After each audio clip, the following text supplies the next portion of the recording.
Good morning mga boss. Ano tayo ng i-ano ko ng kangkong pagkain ko sa sa mga manok ko.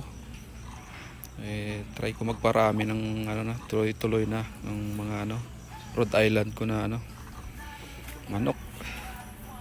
Subukan ko ulit magparami. Ayan, tapos yan kangkong ng yung pagkain para makatipid.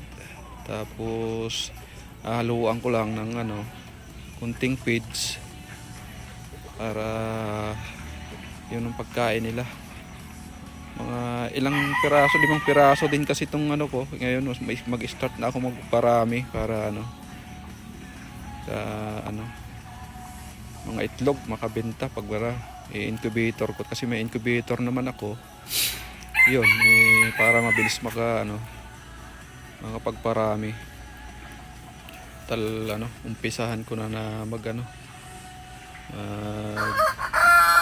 parami.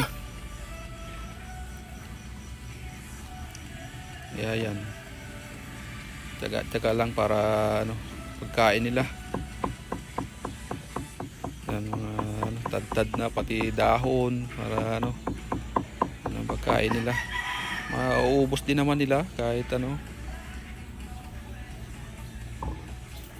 Ayan, tapos haluan yan. Yung na.